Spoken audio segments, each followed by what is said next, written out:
अगर आप इस चैनल पे नए हैं तो इस वीडियो को लाइक करें, शेयर करें और कमेंट करें और इस चैनल को सब्सक्राइब करना ना भूलें। एक और गेम हो जाए, यह कहते हुए पंकज मारवा की आंखों में जैसे खून सवार था। 80 करोड़ के लॉस को रिकवर करने के लिए पंकज मारवा और 80 करोड़ का दाव लगाने के लिए तैयार हो चुके हैं। आयुष मारवा ने जल्द ही अपने पापा का हाथ पकड़कर धीमी आवाज में कहा, पापा यह क्या कर रहे हैं? आप होश में तो है ना? अभी अभी देखा नहीं क्या हुआ? अपने बेटे के बातों का जवाब देते हुए पंकज मारवा ने कहा, वह पिद्दी सा लड़का हमारे लड्डू के सामने नसीब से जीता था, मगर नसीब हर बार किसी का साथ नहीं देता। यह छोटा सा बेवकूफ लड़का मोबाइल गेम खेलकर हमसे हमारे 80 करोड़ छीनकर ले जाएगा और मैं देखता रहूं? मैं कायर नहीं हूँ। अपनी आवाज ऊंची करते हुए पंकज मारवा ने रोहित से कहा, चलो रोहित, और एक गेम हो जाए बच्चों के बीच में। इस बार अगर लड्डू हारा तो मैं 2% शेयर आर्यन के नाम कर दूंगा। पंकज मारवा को बेट की कीमत बढ़ाते हुए देखकर परिवार के बाकी सदस्य भी अब काफी सीरियस हो गए थे। अब तक सब कुछ खेल में चल रहा था। परिवार के बाकी लोग भी अब तक इस बात को हंसी मजाक में टाल रहे थे, मगर अब पंकज मारवा ने जब दाव पर लगे शेयर की रकम बढ़ा दी तो मारवा खानदान के सभी लोग जो इस वक्त हॉल में मौजूद थे एक दूसरे को हैरानी से देखने लगे। पहले 80 करोड़ और अब दाव पर लगे लगभग 160 करोड़। अगर इस बार फिर से लड्डू हार गया तो पंकज मारवा देखते ही देखते लगभग 250 करोड़ अपने हिस्से से गवा देगा। रिया ने अपनी धीमी और सॉफ्ट आवाज में रोहित से कहा, मुझे बहुत डर लग रहा है। मुझे तो यह गेम ठीक से खेलना आता भी नहीं। इस बार तो मैं जीत गया, मगर अब मुझे डर लग रहा है। रोहित ने बड़े प्यार से मुस्कुराते हुए कहा, कोई बात नहीं, अगर तुम आगे नहीं खेलना चाहते तो कोई बात नहीं। रोहित की यह बात सुनते ही पंकज मारवा ने तेज आवाज में रोहित से कहा, जीतने के बाद इस तरह पीठ दिखाना अच्छी बात नहीं होती रोहित। यह बात तुमसे बेहतर और कौन जान सकता है? तुम तो बिजनेस में भी अपने कंपटीशन को अपनी काबिलियत दिखाने का ही एक ही मौका देते हो, फिर हम तो तुम्हारे परिवार का हिस्सा है। रोहित ने बड़े ही प्यार से अपने चाचा की बात का जवाब देते हुए कहा, आपने बिल्कुल ठीक कहा चाचा, हम तो एक ही परिवार का हिस्सा है, फिर हम में कंपटीशन कैसे? बेहतर होगा कि हम बच्चों के खेल को खेल ही रहने दें। आपके हिस्से के शेयर भी आप अपने पास ही रखिए। आर्यन के नाम करने की कोई जरूरत नहीं है, मगर यह खेल आगे नहीं बढ़ेगा। रोहित ने जब कहा पंकज मारवा को बेट में हारे हुए शेर आर्यन के नाम नहीं करने होंगे, तब आयुष ने सेन की चास ली। पंकज मारवा अच्छी तरह जानता था कि इस तरह अगर सबके सामने बड़ी बड़ी बातें करने के बाद पंकज मारवा खुद अपनी ही लगाई हुई बेट से पीछे हट गया तो परिवार में वह फिर से सर ऊंचा करके नहीं चल पाएगा। इसीलिए आयुष को पीछे धकेलते हुए पंकज मारवा रोहित के पास गया और कहने लगा, देखो, बात जहाँ तक आर्यन के नाम मेरे हिस्से की शेयर करने की है तो मुझे बहुत खुशी होगी कि मैं अपना आशीर्वाद समझकर आर्यन को अपने हिस्से का शेयर दे दूंगा, मगर बात यहाँ मेरी या तुम्हारी नहीं है रोहित, बात यहाँ बच्चों को अपनी काबिलियत दिखाने का मौका देने की है। जब पंकज मारवा बात को कुछ ज्यादा ही आगे खींच रहा था तो बिना टाइम वेस्ट किए रोहित ने रिया को फिर से लड्डू के बगल वाले सीट पर बिठाया और उसका गेमिंग टेबलेट उसके हाथ में देते हुए कहा, आर्यन चलो एक और राउंड हो जाए। दादी माँ रोहित के इस फैसले से बिल्कुल खुश नहीं थी, मगर वो जानती थी कि रोहित ने अगर कोई फैसला लिया था तो बहुत सोच समझ कर लिया होगा। लड्डू भी इस बार बदला लेने के मूड से अपना टेबलेट लेकर अपनी जगह पर बैठ गया। दोनों बच्चों ने फिर से गेम खेलना शुरू किया।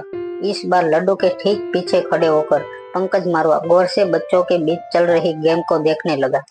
रिया अच्छी तरह जानती थी कि अगर उसकी गेमिंग एलिबिलिटी सबके सामने आ गई तो शायद मारवा खानदान के लोगों को शक हो सकता था कि अचानक आर्यन इतनी अच्छी तरीके से गेम कैसे खेलने लगा था, मगर रिया किसी भी तरह से दादी माँ की अंगूठी पंकज मारवा के हाथों में देना नहीं चाहती थी। वह जानती थी कि अंगूठी पर सिर्फ उसके भाई आर्यन का हक है। गेम खेलते वक्त रिया इस तरह टेबलेट पर स्वाइन करने लगी जैसे कि उसकी हर एक स्वाइन लकी से पॉइंट्स दे रही थी। हर स्वाइप के बाद रिया अपने डैड से कहती, अरे यह कैसे हो गया? मैं तो सिर्फ यह लाल वाली कैंडी दूसरी लाल वाली कैंडी से ज्वाइन कर दी। बस इतना करने से देखो कितने पॉइंट्स मिल गए मुझे। डैडी, मुझे लगता है यह गेम तो बहुत ही आसान है। इसे कोई भी आसानी से जीत सकता है। बस थोड़ा सा दिमाग लगाने की जरूरत है। रिया की ऐसी बातों से पंकज को बड़े ही ध्यान से खेल रहे लड्डू पर अंदर ही अंदर गुस्सा आने लगा। लड्डू बड़े ही इंटरेस्ट से स्कोर करने की कोशिश कर रहा था, मगर हर राउंड में उसे रिया के हाथों हार का ही सामना करना पड़ा। देखते ही देखते लड्डू यह गेम पे हार गया। लड्डू की हार पर पंकज मारवा की सीने से दर्द उठने लगा। वह जानता था कि अब उसके हार की कीमत लगभग 250 करोड़ रुपया हो गई थी। पंकज मारवा के लिए 250 करोड़ रुपये से अलग होना किसी हार्ट अटैक से कम नहीं था। रोहित यह बात अच्छी तरह जानता था कि पंकज मारवा को पैसों से कितना लगाव है।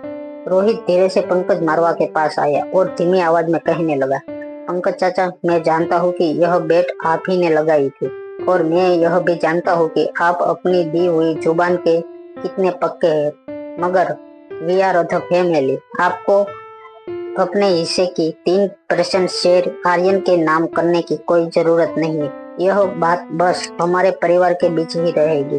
मार्केट में किसी को इसके बारे में पता नहीं चलेगा। आयुष चाहता था कि किसी तरह उसके पापा रोहित की यह बात मान ले। पंकज मारवा यह सोचकर थोड़ा रिलैक्स हो गया कि रोहित ने 250 करोड़ का नुकसान होने से बचा लिया था। तभी नन्ही सी रिया ने धीमी और पतली आवाज में पास बैठी दादी माँ से पूछा, बड़ी दादी माँ, जबान देने का क्या मतलब होता है? दादी माँ ने बड़े ही प्यार से समझाते हुए कहा, आर्यन बेटा, यह सारी बड़ों की बातें हैं। बड़े लोग अगर एक बार कोई प्रॉमिस कर देते हैं तो उसे किसी भी हाल में पूरा करना है। इसी से लोगों में उनकी रिक्वेस्ट बनती है। रिया ने फिर से अपनी धीमी आवाज में बड़े ही इनोसेंटली दादी माँ से पूछा, तो क्या बड़ी दादी, कोई इंसान अपनी की हुई प्रॉमिस से पीछे हट जाए तो वह इंसान फिर कभी रिस्पेक्ट के काबिल नहीं रहता? नन्हे से बच्चे के मुंह से यह सुनकर खानदान के सभी लोग हैरानी से पंकज मारवा की ओर देखने लगे। पंकज मारवा को अपने ही परिवार वालों से नजरें मिलाना मुश्किल हो रही थी। तभी चिराग मेहता मारवा हाउस के लिविंग रूम में दाखिल हुआ। चिराग मेहता ने अंदर आते ही रोहित से कहा, सर, मैंने सारे डॉक्यूमेंट्स रेडी करवा लिए हैं। बस मिस्टर पंकज मारवा को इस आईपैड पर एक क्लिक करनी होगी। बस कुछ ही सेकंड में उनके हिस्से के 1% शेयर आर्यन बाबा के नाम ट्रांसफर हो जाएगा। पंकज मारवा ने एक फेक स्माइल देते हुए चिराग मेहता से कहा, डॉक्यूमेंट में थोड़ी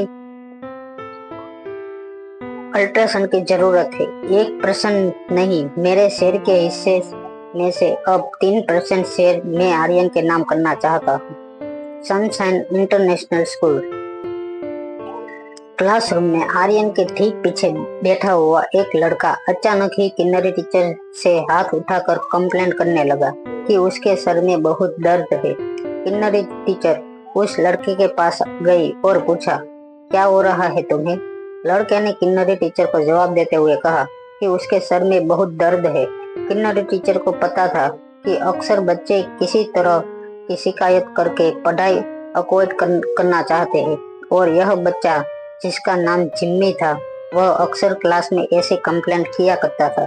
जिम्मी की माँ ने भी जिम्मी के इस बिहेवियर के बारे में टीचर से और बाकी बच्चों के पेरेंट्स से कंप्लेंट की थी। जिम्मी का माँ का कहना था कि जिम्मी अक्सर पढ़ाई से बचने के लिए सर दर्द का बहाना बना देता था। किन्नरी टीचर यह सब कुछ जानते हुए भी जिम्मी से कहने लगी, ठीक है जिम्मी, तुम पीछे बेंच में जाकर सो जाओ। जैसे ही किन्नरी टीचर ने जिम्मी से ये कहा, पीछे की बेंच पर जाकर अपना सर बेंच पर रखकर सो गया। पीरियड खत्म होते ही बाकी बच्चे जिम्मी के आसपास जाकर खड़े हो गए। जिम्मी के एक दोस्त ने जिम्मी को जगाते हुए कहा, अब जाग जाओ, पीरियड खत्म हो गया, तुम अभी नाटक करना बंद कर सकते हो। जिम्मी ने इरिटेट होकर अपने दोस्त का हाथ अपने सर से झटक दिया और कहा, प्लीज गो, मेरे सर में बहुत दर्द है, मुझे अब परेशान मत करो। तभी क्लास की एक लड़की ने जिम्मी से कहा, जिम्मी, अब हम सब जानते हैं कि तुम पढ़ाई से बचने के लिए अक्सर यह बहाना करते हो। तुम्हारी मम्मी ने यह बात मेरी मम्मी से कही थी, तो अब बहाना बंद करो और खेलो हम सबके साथ। जिमी ने इरिटेट होकर अपने दोनों हाथ डेस्क पर पटकते हुए कहा, प्लीज चले जाओ यहाँ से, सचमुच मेरा सर बहुत पेन कर रहा है। जब बाकी बच्चों जिमी पर हंस रहे थे, तभी नन्ही सी पिंकी जिमी के पास आई और सबको शांत करवाते हुए कहने लगी, अगर वह कह रहा है तो उसे सर में सचमुच पेन हो रहा होगा। मुझे लगता है हमें इसे डिस्टर्ब नहीं करना चाहिए। पिंकी की आवाज बेहद धीमी और पतली थी, मगर बाकी बच्चों ने पिंकी की बात मानते हुए जिम्मी को अकेला छोड़ दिया। आर्यन हमेशा से क्लास में अलग रहता था, मगर आर्यन को पिंकी बाकी बच्चों से काफी अलग और समझदार लगती थी। इसलिए आर्यन पिंकी के साथ अक्सर बातें किया करता और खेला करता था। जब आर्यन ने देखा कि पिंकी भी जिम्मी की बात को लेकर सीरियस हो गई थी, तो अपने बैग से फोन निकालकर आर्यन ने अपनी मॉम को मैसेज किया, मॉम, हमारे क्लास में एक लड़का है जिसे हमेशा सर पर दर्द होने की शिकायत रहती है। जब अनिका ने आर्यन का यह मैसेज पढ़ा तो उसे लगा आम बच्चों की तरह इस बच्चे को भी शायद कोई छोटी मोटी प्रॉब्लम हुई होगी, जिसकी वजह से उसके सर में दर्द हो रहा था। आर्यन ने अपनी मॉम को फिर एक मैसेज करते हुए लिखा, इस लड़के का नाम जिम्मी है और उसकी मॉम कहती है कि वह अक्सर पढ़ाई से बचने के लिए ऐसे बहाना करता है। अनिका ने एक लंबा सा मैसेज लिखते हुए जिम्मी का इनिशियल चेकअप करने कहा। अनिका ने वह सारे पॉइंट्स लिखे थे जिन्हें दबाकर आर्यन को यह पता लगाना था कि आखिर जिम्मी के पेन का कारण कहां से था। आर्यन ने ठीक वही किया जो उसकी मॉम ने उसे कहा था। जब बैग में एक पार्टिकुलर जगह पर प्रेशर देने से जिम्मी को दर्द महसूस हुआ, तो आर्यन ने फौरन मैसेज करके यह बात अपनी मॉम को बताई। अनिका ने आर्यन से कहा, ठीक है, तुम फिक्र मत करो और स्कूल में ध्यान दो, मैं तुमसे बाद में बात करूंगी। स्कूल के बच्चों के पेरेंट्स ने फोन पर अपना अलग एक चैटिंग ग्रुप बनाया था, जिसमें बच्चों के पेरेंट्स एक दूसरे से कनेक्ट करते थे।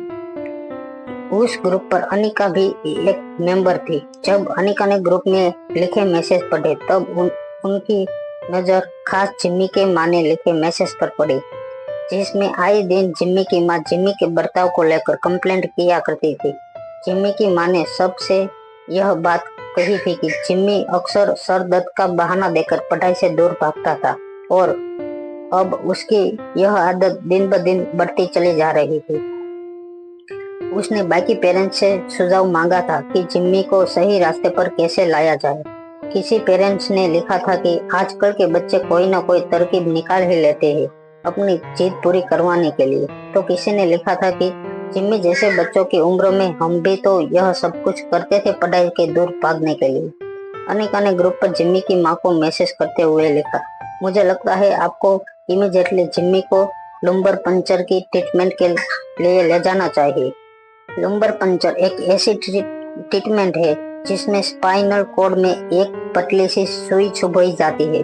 स्पाइनल कॉर्ड में अगर कोई छोटा सा नर्व फ्रैक्चर हुआ तो वह इससे ठीक हो सकता है, लेकिन जब बात बच्चे के स्पाइनल कॉर्ड पर आती तो अक्सर माँ बाप इसे बड़े प्रॉब्लम को समझते हैं। जिम्मी की माँ ने भी इस बात पर रिएक्ट करते हुए लिखा, यह क्या कह रही हो आप? जिम्मी अभी 7 साल का छोटा सा बच्चा है, उसे स्पाइनल कॉर्ड की बीमारी कैसे हो सकती है? और फिर आप यह कैसे कह सकते हैं कि जिम्मी को क्या हुआ है? कौन हो आप? जवाब में अनिका ने लिखा, I am a doctor. Jimmy की माँ ने अनिका की इस बात पर रिप्लाई करते हुए लिखा, सनशाइन इंटरनेशनल स्कूल में अब ऐसे माँ बाप भी के बच्चे पढ़ने लगे जिन्हें पैसे कमाने के लिए अपने बच्चों के फ्रेंड्स को ट्रीटमेंट के बहाने अपने हॉस्पिटल में बुलाकर उनके माँ बाप से मोटी फीस वसूलनी पड़े। मैं अच्छी तरह जानती हूँ तुम जैसे डॉक्टरों को छोटी सी बात पर लाखों रुपया इकट्ठे करने के लिए तुम्हारी तरकीब मेरे सामने नहीं चलने वाले। खूब जानती हूँ मैं तुम्हारे जैसे लूटने वाले डॉक्टर को। अनिका को आदत थी पेशेंट बच्चों के पेरेंट्स से इस तरह के बिहेवियर की। अक्सर छोटे बच्चों के पेरेंट्स डायग्नोसिस करने पर इसी तरह रिएक्ट करते थे। ज्यादातर पेशेंट के पेरेंट्स को यही लगता था कि डॉक्टर अलग अलग तरह के टेस्ट करवा कर उनसे बस पैसे इकट्ठा करना चाहते हैं। बच्चों के पेरेंट्स की ऐसी बातों से अनिका इम्यून हो चुकी थी। अनिका जानती थी कि जिम्मी के ब्रेन में शायद एक तरह का वायरल इन्फेक्शन हो गया था, जिसे अगर ठीक वक्त पर ट्रीट नहीं किया गया तो वो कभी भी जानलेवा भी साबित हो सकता था। यह बात स्कूल के पेरेंट्स के ग्रुप चैट पर अनिका ने लिखना शुरू किया, मगर तभी अनिका ने देखा कि पेरेंट्स के ग्रुप से ग्रुप एडमिन ने अनिका को बाहर कर दिया था। इस तरह का बिहेवियर देखकर अनिका हैरान रह गई। अनिका को इस बात की परवाह नहीं थी कि ग्रुप चैट में बाकी पेरेंट्स अनिका के बारे में क्या सोचेंगे। अनिका को परवाह थी तो नन्हे से जिम्मी की। अनिका को मैसेज करते हुए आर्यन को लिखा, देखो जिम्मी को हो सकता है दिमाग में वायरल इन्फेक्शन हो गया हो। तुम किसी भी तरह जिम्मी के पापा तक यह बात पहुंचाओ और उससे कहो जिम्मी को तुरंत ही टेस्ट के लिए हॉस्पिटल ले जाए, यह बहुत ही जरूरी है। स्कूल में जैसे ही आर्यन ने अनिका का मैसेज पढ़ा, मैसेज में लिखी सारी बातें आर्यन ने जिम्मी को बता दी। दिमाग में वायरल इन्फेक्शन होने की बात सुनकर नन्हा सा जिम्मी घबराकर रोने लगा। जब आर्यन ने जिम्मी से कहा कि तुम्हें तुरंत ही हॉस्पिटल जाकर टेस्ट करवाने पड़ेंगे, तब जिम्मी जोर जोर से रोने लगा। रोते हुए जिम्मी ने आर्यन से कहा, मुझे लगता है मैं मरने वाला हूँ। किन्नरी टीचर ने जिम्मी को शांत करने की बहुत कोशिश की, मगर नन्हे से जिम्मी के मन में यह डर बैठ गया था कि उसके सर का दर्द जानलेवा हो सकता है। जब किसी भी तरह से जिम्मी शांत नहीं हुआ, तब किन्नरी टीचर ने जिम्मी की मम्मी को फोन लगाकर तुरंत ही स्कूल में बुला लिया। जिम्मी की मम्मी काफी शॉर्ट टेम्पर की औरत थी। उसके मन में जो भी बात चलती वह अपनी जुबान पर ला देती थी, चाहे कितनी भी कड़वी बात हो। वह कभी भी अपने मन की बात दूसरे से कहने से पीछे नहीं हटती थी। किन्नरी टीचर के कॉल करने के थोड़ी ही देर में जिम्मी की मम्मी स्कूल पहुंच गई। जब वेटिंग एरिया में किन्नरी टीचर ने रोते हुए जिम्मी को उसकी मम्मी के हवाले किया, तो जिम्मी जोर जोर से रोते हुए अपनी मम्मी से कहने लगा, मम्मी मेरे दिमाग में वायरल इन्फेक्शन हो गया है, मैं बहुत जल्दी मरने वाला हूँ। यह कहकर जिम्मी अपनी मम्मी को गले लगकर जोर जोर से रोने लगा। गुस्से से तिल मिलाई जिम्मी की मम्मी ने किन्नरी टीचर से पूछा, यह बात जिम्मी के दिमाग में किसने डाली, किसने की है यह बकवास? जिम्मी के साथ स्कूल में इस तरह के शैतान बच्चे भी पढ़ते हैं जो अपने साथी बच्चों के साथ इस तरह का मजाक करते हैं। रोते हुए जिम्मी ने अपनी मम्मी से कहा, मम्मी यह मजाक नहीं है, रिया ने खुद मुझसे कहा है। जिम्मी के मुंह से यह बात सुनते ही जिम्मी की मम्मी का गुस्सा 7वें आसमान पर चढ़ गया। उसने किन्नरी टीचर से पूछा, कौन है यह रिया? मुझे अभी अभी उसके पास ले चलो। किन्नरी टीचर ने जिम्मी की मम्मी को समझाकर रोकने की कोशिश की, मगर जिम्मी की मम्मी टीचर को पीछे धकेलकर सीधे जिम्मी के क्लासरूम में चले गए। क्लासरूम में पहुंचते ही बच्चों पर चिल्लाते हुए जिम्मी की मम्मी ने पूछा, रिया कौन है? बताओ रिया कौन है? घबराकर नन्हा सा आर्यन अपने बेंच पर खड़ा हो गया। आर्यन को देखते ही जिम्मी की मम्मी जिम्मी को लेकर उसके पास गई और कहने लगी, क्या तुम ही हो रिया? तुम ही ने इस तरह का मजाक किया है? क्या तुम्हें इतना भी नहीं पता कि छोटे बच्चे के साथ इस तरह का मजाक नहीं किया जाता?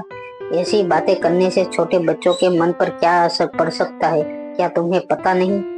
आर्यन और क्लास के बाकी बच्चे जिम्मी की मम्मी की बात को लेकर हैरानी से देखने लगे। जिम्मी की मम्मी जो बातें कह रही थी वह खुद जिम्मी की उम्र के बच्चों से कह रही थी।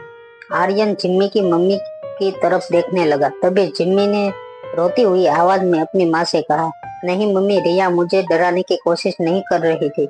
सचमुच मेरे सर में बहुत पेन है, मैं बहुत बीमार हूँ, मैं बहुत जल्द मरने वाला हूँ। जिम्मी को डांटते हुए उसकी मम्मी ने कहा, शट अप, छोटे बच्चों को बुखार आना ये आम बात हो सकती है, और जैसे ही तुम घर आते हो हमेशा तुम्हारा अटैक खत्म हो जाता है। बस पढ़ाई करते वक्त ही तुम्हें यह सब कुछ होता है।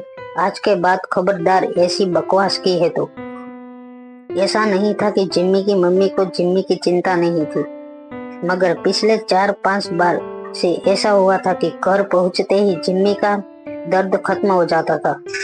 इसी वजह से जिम्मी की मम्मी को इस बात का यकीन नहीं था कि पढ़ाई से पीछे छुड़ाने के लिए जिम्मी सर दर्द का बहाना बनाता था। मगर इस वक्त जिम्मी की मम्मी को रिया पर बहुत ज्यादा गुस्सा आ रहा था।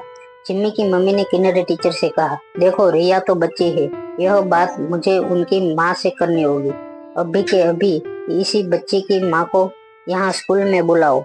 इस तरह से स्कूल का कोई स्टूडेंट मेरे बच्चे का ब्रेन वॉश करे, यह मैं बिल्कुल बर्दाश्त नहीं करूंगी। किन्नरी टीचर ने घबराकर अनिका को फोन लगाया और उसे जल्दी स्कूल आने के लिए कह दिया।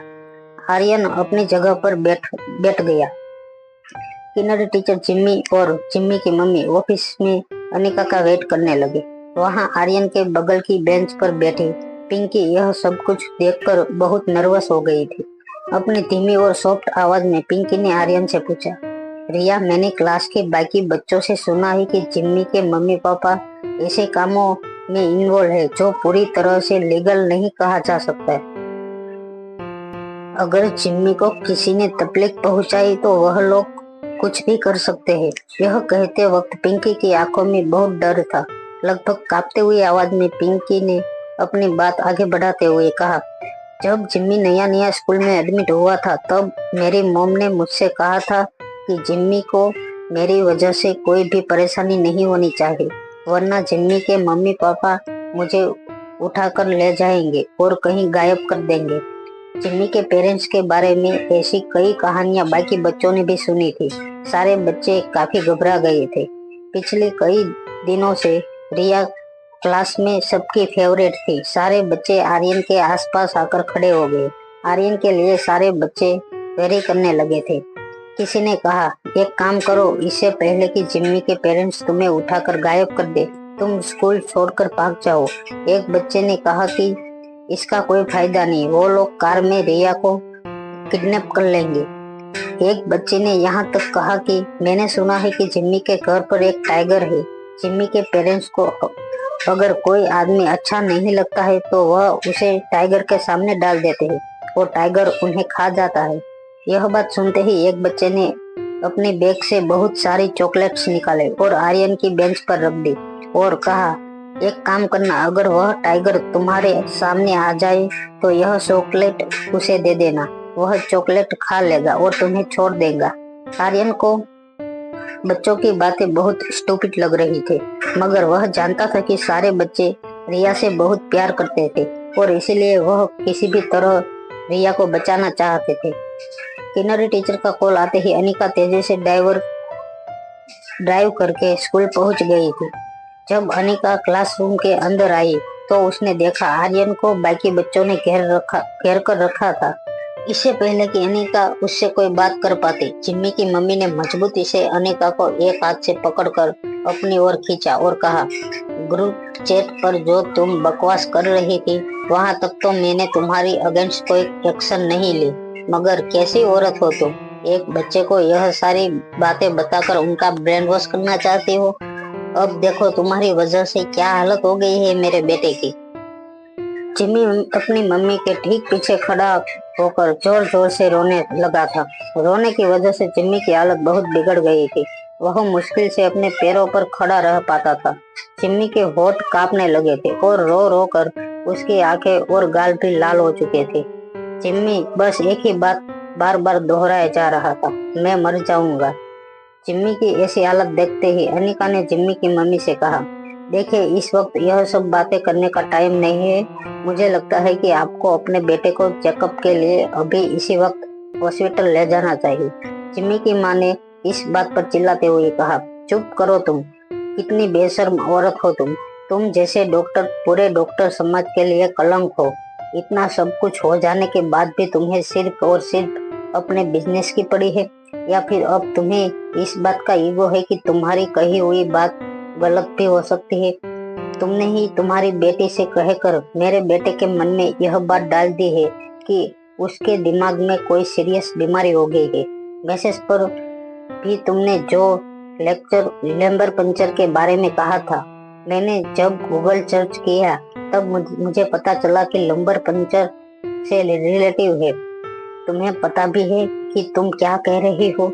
यह कहना चाहती हो कि मेरे बेटे को? गुस्से के मारे जिम्मी की मम्मी आगे कुछ नहीं बोल पा रही थी। जिम्मी की मम्मी की आंखों में गुस्सा देखकर ऐसा लग रहा था कि किसी भी वक्त वह अनिका के मुंह पर मुक्का मार देगी। मगर किसी तरह अपने आप को संभालते हुए जिम्मी की मम्मी ने अनिका से कहा, तुम अभी के अभी मेरे बेटे से माफी मांगो और अपनी बेटी से भी कहो कि मेरे बेटे से माफी मांगे, और अभी के अभी बता दो कि तुमने जो कुछ भी कहा था वह एक मजाक था। चलो अब जल्दी करो। जब जिम्मी की मम्मी यह सारी बातें अनिका के साथ कर रही थी, अचानक से जिम्मी अपने घुटनों पर बैठ गया और तेज सांसें लेने लगा। कुछ ही सेकंड हेवी ब्रीदिंग करने के बाद जिम्मी को लगातार 2 बार वोमिट हो गई। जिम्मी को वोमिट होते हुए देखकर जिम्मी की मम्मी घबरा गई। तब उसे इस बात का एहसास हुआ कि सच में जिम्मी की तबीयत बहुत खराब थी। जिम्मी की मम्मी ने जिम्मी को अपने हाथों में उठा लिया। जिम्मी बड़ी मुश्किल से अपनी आंखें खुली रख पा रहा था। उसका पूरा शरीर पसीने से भीग चुका था। बड़ी धीमी आवाज में जिम्मी ने अपनी मम्मी से कहा, मम्मी मुझे लगता है कि मैं मर जाऊंगा। नन्हे से जिम्मी के मुंह से यह बात निकलते ही जिम्मी की मम्मी की आंखों में आंसू आ गए और जिम्मी को लगातार चूमते हुए जिम्मी की मम्मी उसे कहने लगी, नहीं बेटा, तुम्हें कुछ नहीं हो जाएगा, मैं तुम्हें अभी हॉस्पिटल ले जाऊंगी। जिम्मी को अपनी बाहों में उठाकर वो क्लास से बाहर चली गई। पीछे से आवाज लगाते हुए अनिका ने कहा, हॉस्पिटल पहुंचते ही लुम्बर पंचर ट्रीटमेंट शुरू कर दो और चेकअप करके पता लगाने की कोशिश करो कि ब्रेन में वायरल इन्फेक्शन कितना फैला है। जिम्मी की माँ के चले जाने के बाद किन्नरी टीचर ने आकर अनिका से पूछा, कुछ सीरियस तो नहीं है ना? अनिका जानती थी कि स्कूल की छुट्टी में काफी वक्त था। अनिका ने किन्नरी टीचर के कंधे पर हाथ रखकर कहा, मुझे लगता है मुझे अब चलना चाहिए। एक बार बच्चे की रिपोर्ट्स आ जाए उसके बाद कुछ बता सकते हैं। यह कहकर अनिका वहां से चली गई। किन्नरी टीचर जवाब से काफी परेशान हो गई थी। स्कूल खत्म होने के बाद आर्यन श्रेया के साथ घर चला गया और पिंकी अपने पापा के साथ कार में बैठकर घर जाने लगी। कार में बैठी पिंकी को डरा हुआ देखकर आकाश ने पूछा, क्या हुआ पिंकी, तुम इतनी डरी हुई क्यों हो? घबराई हुई पिंकी ने अपने पापा से कहा, बड़ा सा टाइगर रिया को खा जाएगा। नन्ही सी पिंकी की इस बात पर आकाश की हंसी निकल गई।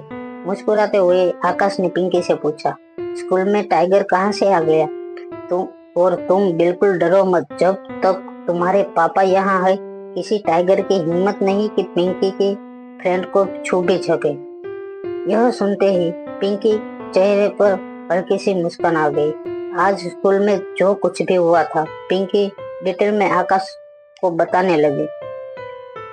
वहाँ जिम्मी की मम्मी उसे पास के एक मल्टी स्पेशलिटी हॉस्पिटल में लेकर पहुंची। हॉस्पिटल के डॉक्टरों ने जिम्मी पर कुछ टेस्ट किए। हॉस्पिटल पहुंचने के दौरान जिम्मी की मम्मी ने कार में उसे जूस पिलाया था। उसके बाद से जिम्मी काफी बेटर फील कर रहा था। इनिशियल चेकअप करने के बाद डॉक्टरों ने जिम्मी की मम्मी से कहा, देखिए हमें कुछ और टेस्ट भी करने होंगे, मगर मुझे लगता है घबराने की कोई बात नहीं है। बच्चे के साथ ऐसा अक्सर होता है, ज्यादा रोने की वजह से शरीर में काफी वीकनेस बढ़ गई होगी और आपने जब इसे जूस पिलाया तो शरीर में खोई हुई ताकत वापस आ गई। डॉक्टर के मुंह से यह बात सुनकर जिम्मी की मम्मी की जान में जान आई, मगर अचानक ही जिम्मी की माँ का चेहरा फिर से गुस्से से लाल हो गया। जिम्मी की मम्मी ने अपनी पर्स से फोन निकाला और जिम्मी के पापा को फोन लगाकर कहा, कोई हमारे बच्चे को ब्रेन वॉश करने की कोशिश कर रहा है। क्या यह कोई तुम्हारा नया दुश्मन है? जो कोई भी है, मैं उसे छोड़ूंगी नहीं।